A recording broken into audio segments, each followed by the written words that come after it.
What's going on YouTube? It's Repulse, back with another video. In today's video, we have a major Chelsea news video from the last 2 days. I'm sorry for not recording yesterday. I had a concert to go to. Um, but it was an insane Chelsea news day. Everything seemed to kick off. There's a tons of news to go through, and there's a very important piece of news that I'm going to go through and give my opinion on to begin with, and that is Mike Maignan. Um, there was a major breaking yesterday from Fabrizio Romano, who dropped an exclusive that Chelsea are going to approach AC Milan to sign Mike Maignan. I think it'd be a good signing. Um, Mike Mignon's a class keeper. He has been for some time, and he's someone that I've looked at because we were linked to him in maybe 2022, 2023, something around there. The um, last time we were in the Champions League when we made the quarterfinals, lost to Madrid. I believe that's around the time we were linked to him, but he was injured. Um, but yeah, I think he's a class keeper. I think he's really good distributing the ball, and I think Fabrizio came out with the post saying that Maresca likes the way that Maignan plays with the ball at his feet, and that's one of the main reasons why we're after him. So yeah, I do think it'd be a really good signing, and I hope he's able to come in for the Club World Cup because I think he'd be an instrumental piece if we were to go far in that tournament. Because I do think he's a world-class keeper, and I think he's going to continue to be a world-class keeper because he's 29, which I know may seem old, but he's a goalkeeper. He's not an outfield player, so 29 for them is really like 25, 24. Still like 7 prime years left, and then you might start considering taking a step back from football at the age of like 36, but goalkeepers can go to like 40s, but I doubt because we have Penders, and apparently we rate Penders very, very highly. We see him as a viable number two option, but I believe he's going to get loaned out to Strasbourg. And then Petrovic and Sanchez, I don't know what is going to happen. I think they may go off somewhere else because I think they both want game time. But I do think if Mike Mignon is an option for us, that we should go for him because I do still think he is a world class keeper and one of the best in the world. And Ben Jacobs also reiterated what Fabrizio Romano said. He says the situation with Mike Mignon remains the same, and here's the price that Milan want in 20 to 25 million pounds, as reported yesterday. However, Chelsea are likely to offer less, but the add-ons may prove important if the parties can get closer on the financials. Maignan is an opportunistic target, but Chelsea also remain content with their existing keepers and will still rank them during the Club World Cup and preseason as planned. The real priority is still a left winger. It will all come down to whether Milan wish to risk losing Maignan on a free or feel other suitors will be tempted by their asking price. The player is open to moving to Chelsea. So what it seems like is Chelsea are not going to go to that 20 to 25 million pound mark that Milan want. I do think we could bid in the realm of 15 plus 5 or something like that. So I think it would become 20 at the end of the day. And I think that's where the middle ground will be met if we are to get Mike Mignon through the door. But I think the last line is important. Whether Milan wish to risk losing Mignon on a free or feel other suitors will be tempted by their asking price, as well as Mike Mignon being open to Chelsea. Because Mike Mignon only has 1 year left on his deal, so Chelsea are kind of sitting there like, why would we pay all this money if this player can just leave on a free in the next year? But I do think we need to get business done quickly because I really do want him for the Club World Cup. I think he could be instrumental to a deep run. And Fabrizio added on to this by showcasing our position again. Chelsea position is that Maignan is not signing for you in terms of Maignan is not signing a new contract for AC Milan. So he's worth 8.4 million pounds, maybe a bit more. 8.4 million pounds is about 10 million euros. AC Milan's position is he's one of the best in the world and he's worth 25 million pounds. Chelsea will only do the Maignan deal at their conditions. Let's see what happens. I think this is just a brief and a bunch of hardball negotiations tactics because I do think he's worth a lot more than 10 million euros. But then again, if we are able to get him for a cut price on 25 million pounds, which I already think is a cheap deal for a player of his quality, then I think everyone would be on board for that. But I do think the price will be brought down a little bit from the 25 million pound mark. maybe 20, maybe 17 and a half, something around there, or around like 15 million pounds, 17 and or no, that's I think that's like 18 and a half million euros or 19 and a half million euros, something around that line. Um, but yeah, I think that uh, if we like pretty much go in with a decent bid, I think somewhere in the middle ground that we would be able to get him through the door, and I think that's something that we should do because I think the quicker that this business is done, the better. We are gonna wait till Monday. But then at the end of the day, as Ben Jacobs did say, we are content with our keepers. I think Sanchez is serviceable enough. I've already said I think he had a really good end to the season. I think Petrovic would have been the number one if this opportunity didn't arise itself. Um, Penders, I think, goes out on loan to Strasbourg. Um, Jorgensen probably a number three for us.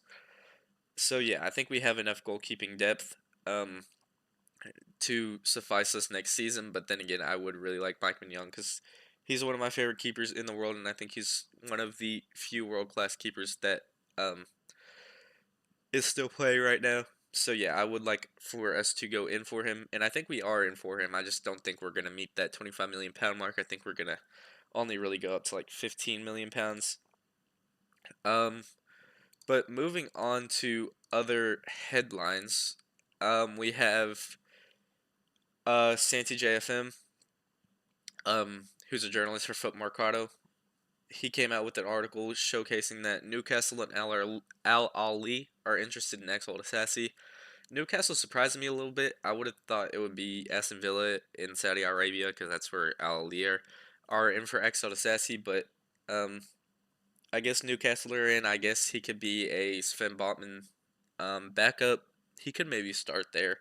He's physical. He's fast. He's just doesn't really fit the Chelsea system. Hasn't really settled down since he's played here. But he looked good at Villa. I'm sure he could do a job at Newcastle. But if a team was to come in, I think it'd be Aston Villa, or I think it'd be a team from Saudi Arabia. And I don't know what that price would look like. Maybe somewhere around like 25 million, 30 million. But I don't really know.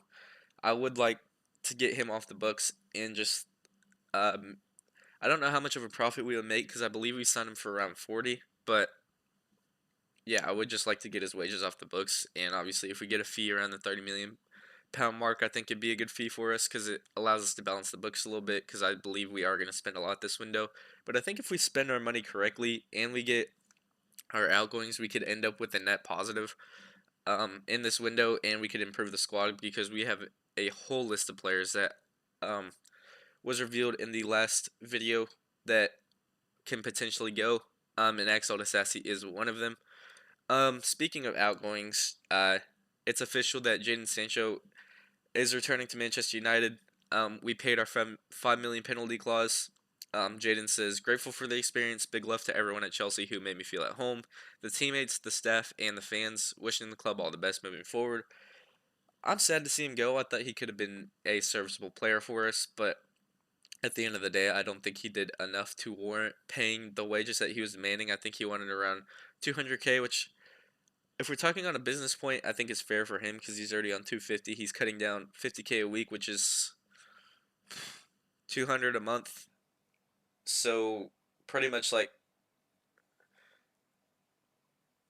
4 point no 2.4 million a year, something around that. No, no, I'm tweaking. I don't know. I'm not doing my math right now. I can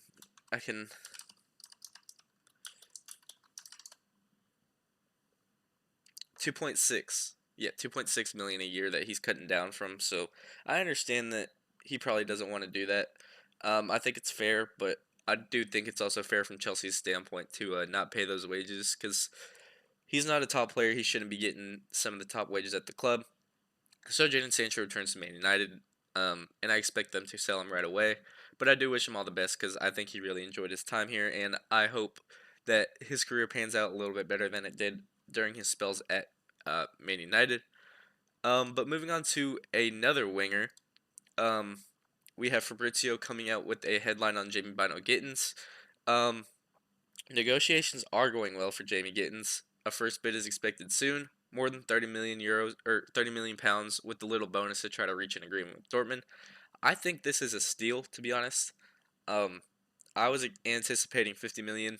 Um, yeah, I was anticipating 50 million going the other way. Um, but yeah, I think someone that can start for us next season. So if it's only 30 million pounds, then I would be all for it. I think he's a really good player. I said last video my opinions on him. I think he is a tremendous player. I think really direct at that winger position. I know I said he's better at 1v1s than Madueke. Someone on Twitter actually quoted me for that. But I think the right word to say is he's more direct, and I think he's a better finisher than Madueke. And I think for 30 million pounds, it's a no-brainer to bring him in the door because I think he's someone that can start for us on that left wing, and it's a position where we need depth because obviously Sancho is not turning into a permanent deal. So that 25 million pounds that we are, or that we were going to allocate to Sancho, we're just going to allocate to Jamie Bino Gittens plus maybe 10. So not the end of the world. I think a really good deal in my opinion. Very young, really good talent. So I think a good deal if we are able to get him for 30 million pounds plus maybe five in add-ons, um, to get him through the door. But yeah, a really good player, a really exciting talent that I would be excited for us to sign, and I think is someone that we are able to sign before the Club World Cup begins. Um, moving on to someone I just spoke about. Matt Law says that Chelsea anticipate interest in Nani Madueke, and whilst not up for sale, would listen to offers. I do think this is the right way to go about it, to be honest. We have Neto, we have Esteval coming through the door, and I don't want to put all the pressure on Esteval to be that number one guy, but I do think he takes the right winger shirt. Um, During the season. I think he's really going to show out for us. I'm really excited about the level of talent he has. So that means we already have two right wingers. So, I mean, I would say the same for Neto. If this headline was that Chelsea anticipate interest in Neto, and whilst Neto's not up for sale, we would listen to offers, I would agree. I think either of those wingers are expendable because I know we have a lot of competitions, but I think if Madueke gets put in for a 50 million pound bid, or Neto gets put in for a 40 million pound bid, we could consider. And the interest in Madueke, I believe, is going to come from Newcastle because obviously Ryan Abuemo has told everyone that he wants to go to Manchester United, and that was one of Newcastle's main targets on the right wing, and we know they've had a long-standing interest in Nani Madueke. So I expect that interest from Emblema just to shift to Madueke, and I do expect them to come in for him. Um, throughout the window, and I think Nani Madueke may well just push for that move because I think that would solidify his spot in a starting lineup, and he can still play Champions League football over there at Newcastle. But I do think he's a good player. I would like to keep him, but I do think it is the right thing to listen to offers because no one knows where he stands in the pecking order right now at that right wing position because it's a three-way competition. So he may end up being our third string right winger, and there's no point for us to have um, a 55, 60 million pound player just rotting away on the bench when he knows he can go play first team minutes at a Champions League club. So I do think it's the right thing to listen to offers. Um, Moving on to another potential winger, potential eight, but um, this was from Alex Goldberg, who has been immense this window for some reason. His bird food's been hitting. Um, but Mail Sport backed him up. And it says that Chelsea are among the clubs keen on West Ham's Mohamed Kudus, who has an 85 million pound release clause for Premier League clubs, active for the first 10 days of July. I don't think we should activate this. I do think Mohamed Kudus is very, very good talent. I think he's a really good player. Didn't really have that good of a season this season, but I do think he's a tremendous player with a tremendous amount of talent. But I don't think 85 million pounds is really all that worth it for him. I would rather just get Ekatike for that 84 million pounds if that's the case, because this is over 100 million euros, and I don't think Mohamed Kudus is really all that worth that. I know he's a tremendous talent and he's shown a lot of flashes and had a really good season, the season prior to last, but I don't think he's worth 85 million pounds by any stretch of the imagination. And I expect him to play that left winger if he comes through the door, and I think Bino Gittens is better at that traditional left wing spot than Mohamed Kudus is, because Mohamed Kudus likes to cut in, play that 10 spot, be the creator a lot. And I think that would just pretty much hurt Cole Palmer because Cole Palmer would have to interlap and Marco Correa would have to overlap Mohamed Kudus, which I don't think is necessary. I think we just get a traditional winger, especially for 55 million pounds cheaper in Jamie Bino Gittens than pay 85 million for Mohamed Kudus, who yes is talented, but I don't think worth all that money. I think if we were to put a bid in, I would not want it to be around the 85. I would want it to be around literally just like 50 million. Um, but I think that clause is way too high. I don't think that he's a player worth that money, so I would say no to this. In a heartbeat, I don't think it's smart at all. I do like the player, I do like the profile, but I don't think it's a player that we need for that price. Moving on to an interesting headline that Matt Loss talked about yesterday, and this is about the defenders. Chelsea are currently more interested in an opportunity for a left-sided defender, um, which I think surprised some because people believe that Levi Colwill is our left center back, but I don't think that's going to be the case next season. I think Cucurella is going to be the one inverting, and I think Reece James is going to play that right center back spot. So I think it's going to be a left center back signing, Levi Colwill, Reece James, and I think Colwill plays that central center half spot because I don't think anyone's competing for Colwill for that shirt, but I do think someone would compete with a Fafana or a Chalaba or a Badiashile who might go out the door if we bring in a left-sided defender. And I think this person could be Jarrell Hatto. I don't know if they believe Hatto's a left center back or a left back, but Hatto has been linked to us a lot um, for around that 40 million pound mark, and I think is a really good talent. I think only 19, but has over 100 appearances, and I think a really good talent, really good at driving the ball forward, but I would like him to just be um, a left back or backup left back to Mark Cucurella to let him develop a little bit, and then we still go in for a left center back like a Branthwaite, or I mean, my favorite choice would be Bastoni. I think he's the best left center back in the world. I think everyone would love to have Bastoni come through the door. And Inter Milan just had some wild news report that they were with the Italian Federation and they like corrupt their money, 300 million from Asia or something like that. It was a wild thing that I read and I was like, how the hell are they still a football club? Um, the Italian mafia was in on it, so I just don't know what's gonna happen there to be honest. I think there's a lot, and I think the only way that they can really be punished is if it goes to the courts or if UEFA places a ban on them because the Italian Federation is already in on it. So I don't know how far that could really progress. But with that news, I say we check in a bid for Bastoni and just throw a hail mary, see if someone catches it. Um, yeah, that would be my favorite left center back uh, choice. Branthwaite I like, but I think it's too expensive. They're still demanding that 70 to 80 million pounds, which I think is a little too much. I think that's a crazy price to put on a player like Branthwaite, in my opinion. Um, but yeah, we are interested in a left-sided center back because I believe that Levi Colwill is going to the central center half position. Um, and on the center back topic, we are interested in signing Strasbourg Ishmael Decore, who I think is a really good center half, but I do think he should stay at Strasbourg. I think he needs to develop a little bit. I think he's a good player. I think he can be a good player in the future, but I don't think I'd bring him in right now. I know that there's this multi-club model, and we want to give chances to the players that have performed at our sister club in Strasbourg, but I think we're overdoing it a little bit. I don't think a Maignan needs to come through the door next year. I think Mamadou Sarr can come through the door, and I would like that. But Ishmael Decore, I would just like to develop a little bit. I understand guaranteeing him that he's going to be a Chelsea player so he doesn't leave Strasbourg and no other club puts in bids, but I do think he needs to stay for development, and I don't want to take up loan spots if the player's already there.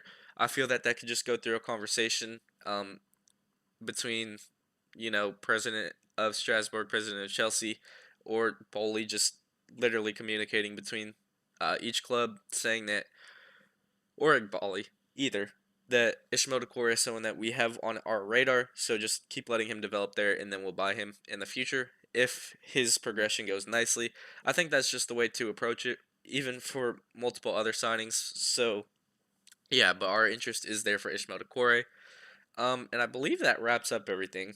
Um, yeah, a lot of news today. Mike Maignan hopefully comes through the door. I would love that. But other than that, no really major news on incomings besides the Jamie Bino Gittens news. Um, but yeah, I do hope y'all enjoyed this video. It's Repulse, and I'm out. Peace.